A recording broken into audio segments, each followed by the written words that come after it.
Welcome, everyone, to another edition of SIU Alumni Live. I'm Caleb Hale, your host and director of the SIU Alumni Association, or Director of Communications for the Alumni Association. I've got a special guest here with us today, Chancellor Austin Lane, who's coming with us. He's on the road, but he's coming through us by phone to talk with us today. But before I bring him on, I did want to mention why we're all here this week. It is homecoming week, so we do have a number of events that are taking place. You can go onto our website at siualumni.com. Go to our events page and you can see all the events that we are hosting for homecoming. They start tomorrow and they go pretty much through Saturday. Through the entire duration of the event, and we even have a few events that are coming up beyond homecoming into November and December. So do check that out when you get a moment. We look forward to seeing as many people as we can back here on campus this weekend. But I want to bring on our guest today, and unfortunately, you'll hear him in voice. You won't necessarily see him because, like I said, he's on the phone for driving in his car, but it is our Chancellor, Austin A. Lane. Dr. Lane, welcome, and thanks for taking some time with us today. Thank you. Good morning, Caleb, and good morning all the Salukis out there. Probably in about another 10 minutes, I'll be able to switch this to camera. As you know, this is a hectic homecoming week. We've got things happening all over the place. So good morning, all the Saluki Nation that's out there. And this is a neat way to engage with our alums. So great job to you, Caleb, for putting this on. Yeah, we know for as many people who do come back, and we always welcome people to come back for homecoming. We know there are a lot of alumni who just can't make it back for one reason or another. So thanks for taking some time to engage with them and keep them up to date on what's happening. Because I know there's a lot of enthusiasm and interest out there, especially right now, for what's happening at SIU. And I might just start there, Chancellor. If you've been talking with a number of our alumni, but if someone comes up to you and says, "Hey, what's going on at SIU right now?" What do you kind of start with? What's the first thing you tell them? Well, I tell you what, I start with Imagine SIU in 2030, and that's really our strategic plan. It's five key pillars that we've been focused on since we launched that plan. So we're really excited about those pillars. It's student success and engagement is what we lead off with. Academic innovation and research is another pillar that we're focused on.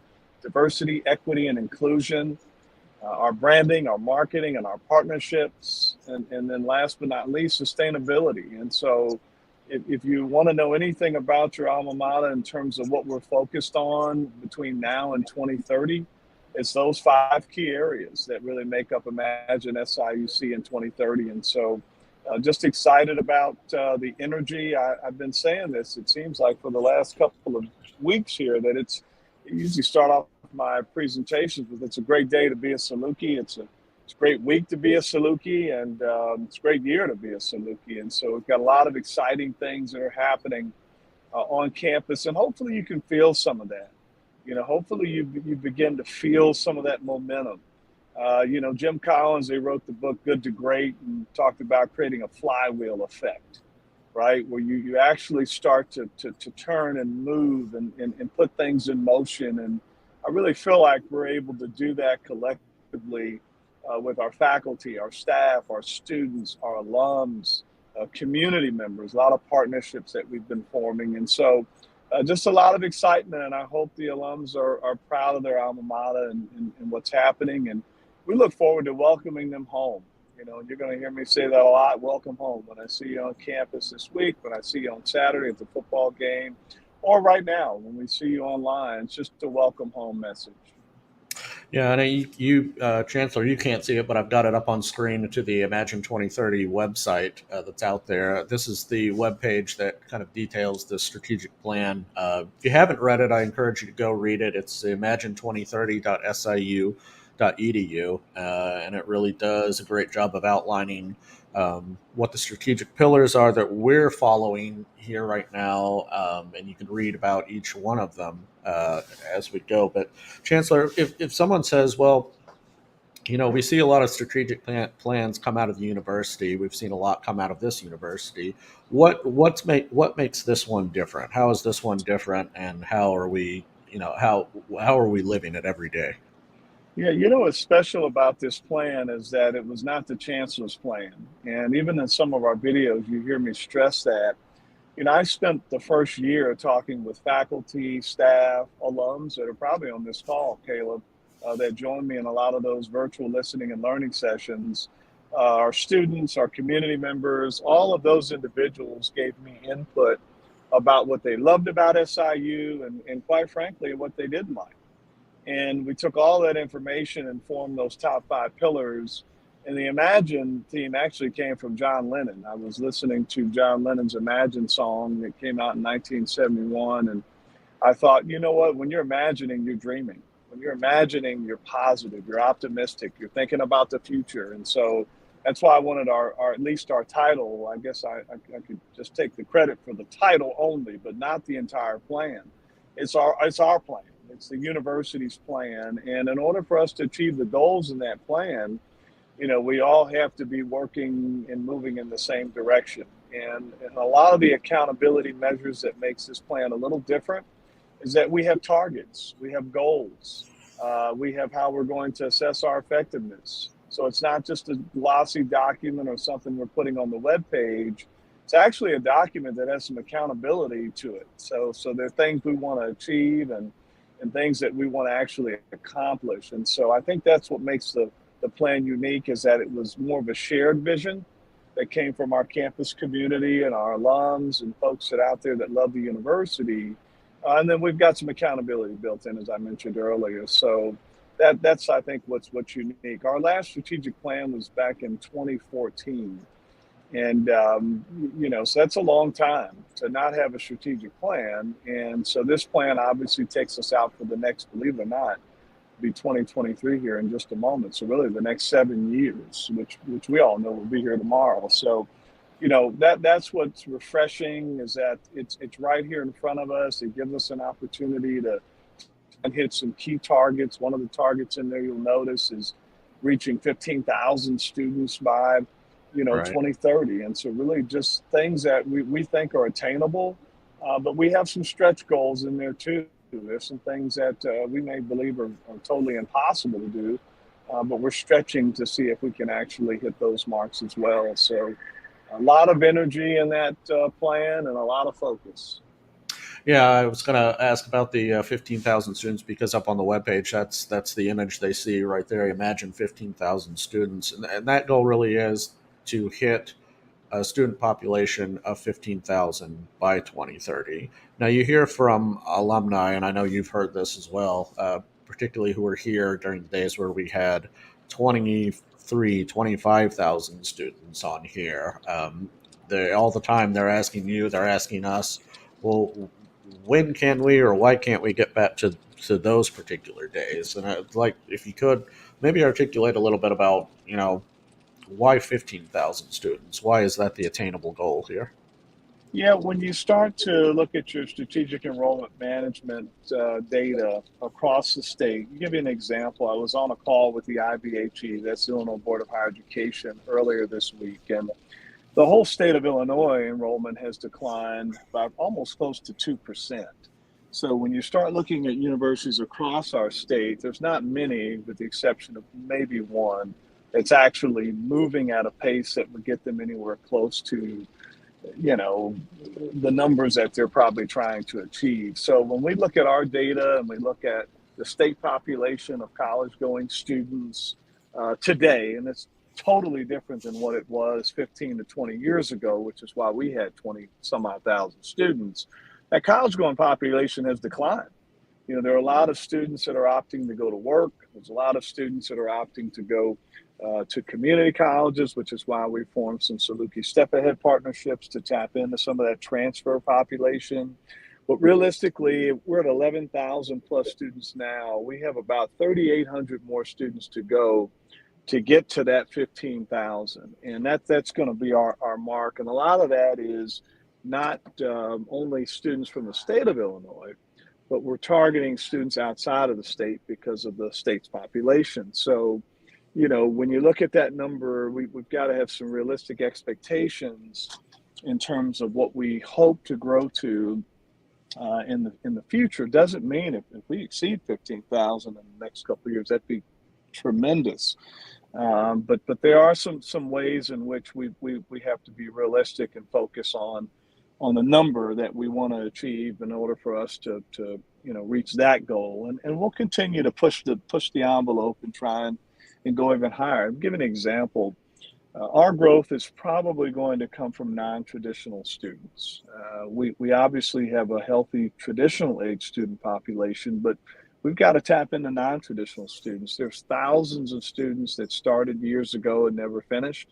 There are a lot of students, and I'm talking about adult students that started years ago, never finished, and there's some that want to go back and obtain another degree. And so through our SIU Global or Extended Campus, we're going to be really beefing that up to make sure that our locations that are off-site are really strong. Our distance learning population or fully online population is very attractive to, again, adult students who are working and can't leave their jobs.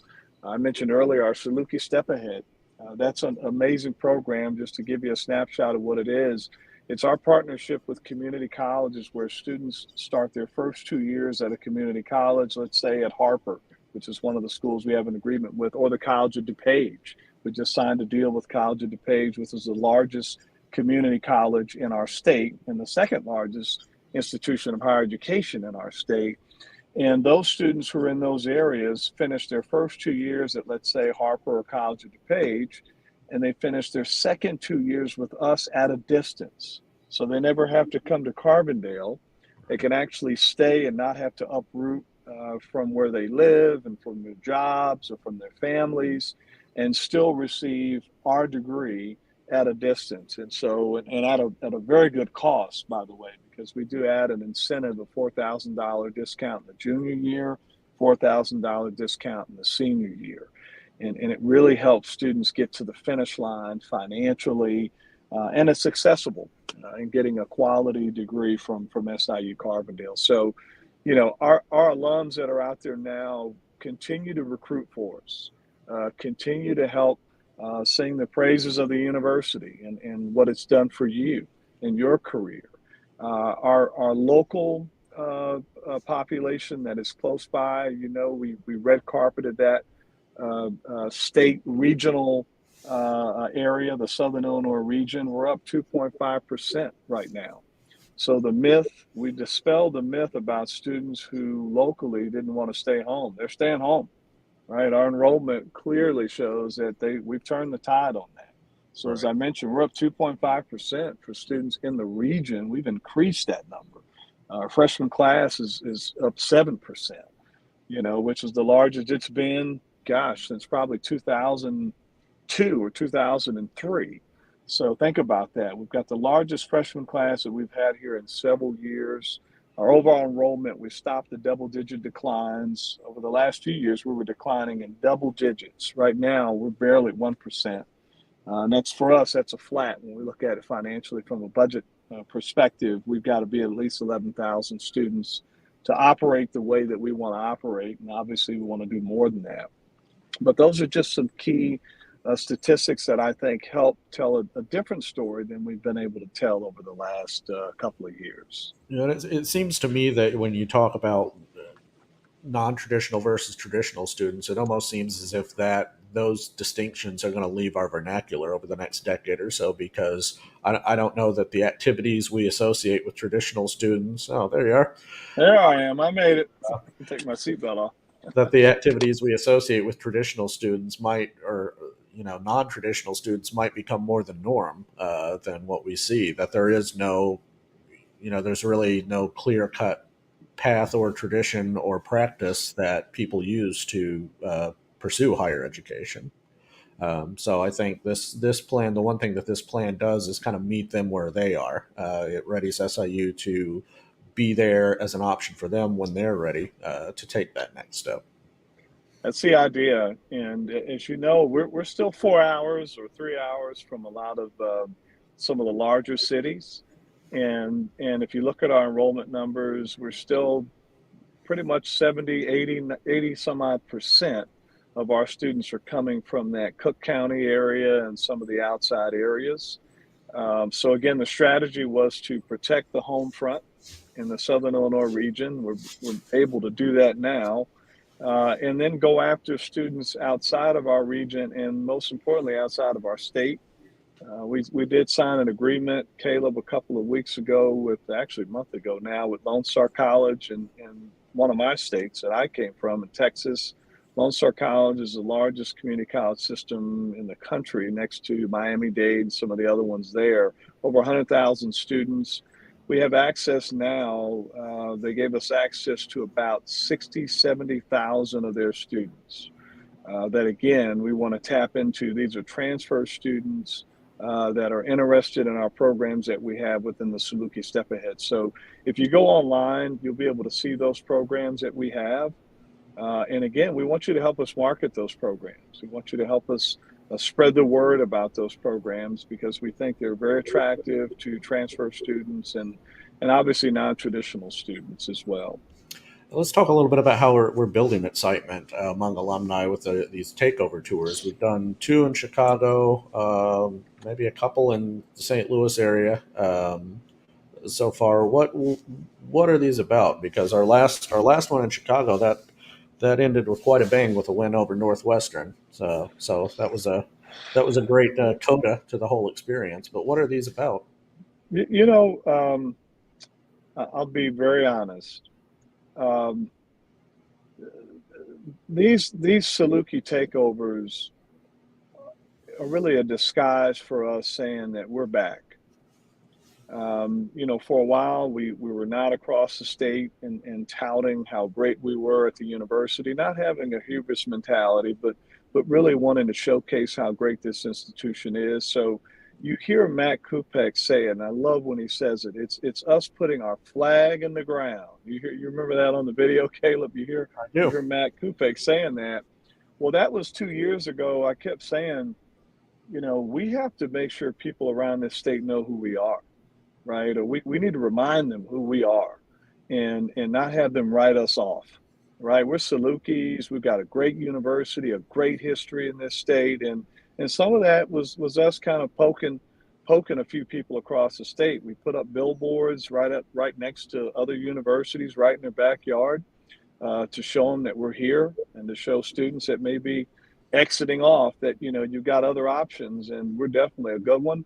So we transformed that into the Saluki takeover in Chicago. That was an idea that I thought, we'll go up there and we'll partner with Chicago, whether it's public schools or Chicago, the suburbs up there, and really get to know our districts that are sending us students, and most importantly, our alumni base.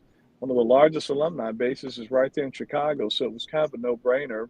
We're branching those takeovers out to other places. We're going to Springfield. It's a large population in Springfield. Just yesterday, I entertained the Springfield Southeast students. It came from Springfield Southeast. We had about 25, 30 of those students, brought them to campus, and we want more students from Springfield. We want more students from Peoria. We want more students from the Metro East. And so our takeover tours are strategically designed. We've got obviously the Saluki takeover in St. Louis. We're going to Nashville. So we're going to Texas. So we're going to a lot of different places to put the Saluki flag in the ground. Yeah, there are only two public research universities in Illinois, and we're one of them here. So for the longest time, SIU was known as I don't know, a well-kept secret, and it's nice to see us now saying, well, why do we have to be a secret anymore? Why can't we That's right. why can't we be loud and proud and out there in people's faces, letting know? And just so you, and the one thing I think you've noticed over your time here is just how passionate alumni are about the university. That's right. It's it has something different to it than even say Ivy League schools. I've seen people go to Ivy League schools who aren't as passionate about their experience as people who went to SIU were. So there's something special there to them, to everyone who attended. You know what? That's the beauty of working here is that you don't have to fire up the alums. They're already fired up. They remember their experience when they were here on campus. They remember what their degree allowed them to do. Every time you walk around, I can't go anywhere, Caleb, without getting on an airplane or traveling anywhere across the state or across the country. And I always have my Saluki gear on, and I hear people go, "Hey, Salukis!" Even people that didn't go here know about the Salukis, and so that's refreshing for a leader of an institution to have such a strong brand of alums that are out there that support the institution. And we want to continue that. Our alums came out loud and clear 2 years ago about, hey, we're the billboards, we're things out there that show who we are. And we listen to that, and we started putting billboards up and started hearing some really good responses about, wow, we have a billboard in our own backyard. We had a few people that were driving when they probably shouldn't have been, taking pictures as they were driving, showing the different billboards that were in their backyard. But we're going to continue that. We're not going to, we're going to be unapologetic in how we go forward, and we're going to be competitive. We know where the threats are around us. We know what universities are trying to recruit the same students we are, and it's a competition, and so we've got to make sure that we have everything in place to be able to win. And that's the idea here. Winning for us means more students. It means not only recruiting more students, retaining more students, graduating more students, having more Salukis as teachers, as nurses, accountants, aviation as aviation management or flight, automotive technology, you name it. We want those Salukis out there representing the institution. So what can alumni expect next from SIU? What are some things coming to look forward to in the immediate future? I think the big thing that we're focused on now, since we're talking about enrollment in other areas, is really branching out and creating um, really another satellite campus, right? So we're really targeting Chicago. We're targeting Springfield, areas that we believe we can not only engage with more Salukis. Take Springfield, for example. Springfield has a lot of Salukis there, and to me it's an untapped market. And when you look at the higher education offerings, they're not enough in the Springfield area. We have a great partnership with Lincoln Land that's right there in Springfield. And, we have a great relationship with the superintendent of Springfield and some others in that community. Obviously, we have a lot of Salukis that work at the state capitol, a lot of Salukis that actually want to get their master's degree. They want to get they received their bachelor's already. So we're going to be targeting some areas to actually have some touchdown operation where we can expand and offer more degrees and enroll more students. And so I think that will be exciting for us to be able to tap into that market, as well as our extended campus, our extended campuses that are across the country, but really working to refine what we're doing at those Air Force bases or Army bases, and really at some of those off-site locations, and really trying to strengthen those areas with enrollment. Right now, we've had probably close to 2,500 students that make up students that are taking courses through extended campus or fully online. And that is an area or market that we believe is going to help us continue to grow, and really excited about that. Right, and that just kind of shows you how those lines between traditional and non-traditional students are being blurred, and you just kind of have to see them all as students now, meet them where they are. So as we kind of start winding down here, you talked a little bit about how alumni can help out, and how they do help out and sharing their stories. But for someone who really wants to get involved, what are their avenues? What are their outlets that you see them they can take part in?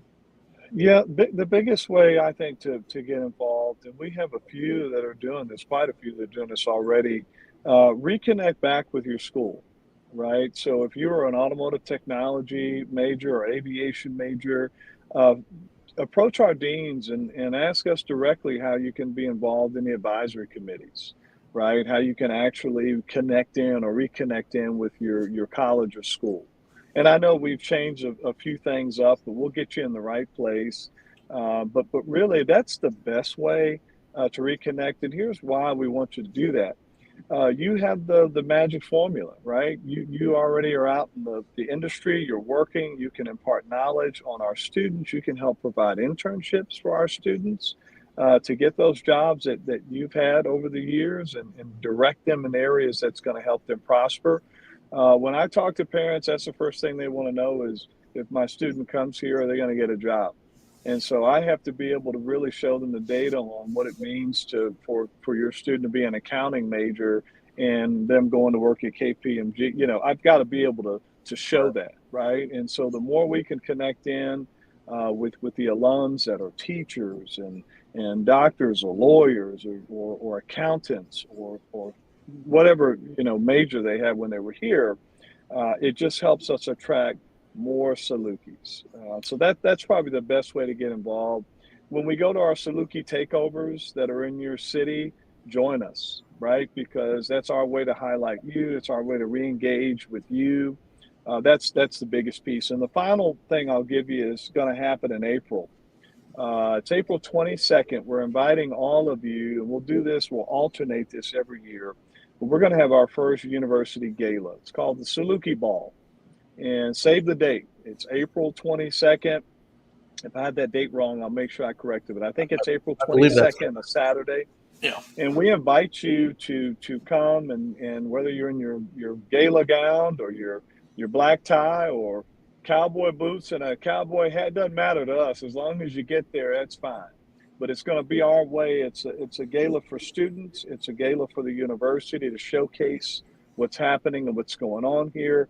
Caleb, there are things like we just got the award for one of the best universities in the Midwest. You know, the Princeton Review came out with that. That's a great honor to have for our institution, but we're going to celebrate things like that. We're going to celebrate our partners that we have, not only in the Chicagoland area, but all across the state.